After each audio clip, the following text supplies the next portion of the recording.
The world was in constant flux, chaos and order colliding with each passing moment. And yet, amid it all, there was one who watched. The eternal observer, as he was known, had lived for centuries, his mind bound to the fabric of time itself. He could see every outcome, every twist of fate, but he could never act. His powers were limitless, except for one thing: he could never intervene. The observer had witnessed countless conflicts, wars, betrayals, and victories. He had seen heroes rise and fall, kingdoms crumble, and civilizations thrive. But the one constant was his inability to intervene. A curse, or perhaps a blessing, depending on how one saw it. Today, the observer found himself once again witnessing a great dilemma. The city below was under siege by a villain known as Nexus, a master of manipulation who had found a way to control time itself. Nexus threatened to destroy the very core of reality, and the only person capable of stopping him was a young, untested hero named Vero. Vero was powerful, no doubt. But she was inexperienced, and Nexus's mind games were breaking her down.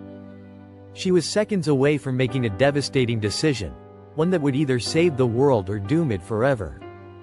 The observer's heart wrenched as he watched. He could see what was about to unfold, the path Vero was about to take. The choice she faced was simple but devastating: to sacrifice herself and destroy Nexus, or to surrender to him and let him control time, plunging the world into an era of eternal darkness. The observer had seen this scenario play out countless times in different timelines. He knew what Vero would choose: her sacrifice. He also knew that the world would be saved, but she would be lost. The price of victory was always steep, and the weight of that truth bore down on him. He had a decision to make. For the first time in centuries, the observer could act. Time itself had offered him a chance to intervene, to save Vero from her fate.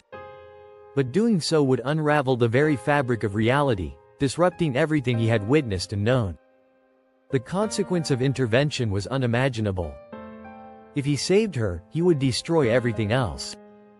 The observer's dilemma was clear: to remain a passive witness and let fate unfold, or to step in and risk everything, breaking the very rule that had governed his existence for so long. In the final moments, as Vero's hand hovered over the button that would decide the world's fate, the observer made his choice. He let time flow naturally, watching as she chose to sacrifice herself. Nexus was destroyed, and the world was saved. But Vero perished, her death cemented as a pivotal moment in the timeline. The twist, however, came not from the battle but from the aftermath. As the observer stood alone in the void, he realized that by refusing to intervene, he had unknowingly altered his own fate. The cost of his inaction was his own freedom. For in choosing not to act, he had become part of the very timeline he sought to avoid. Now, forever bound to the world he watched, the observer would remain silent, an eternal witness to the choices made by others. He had saved the world, but in doing so, he had sealed his own fate.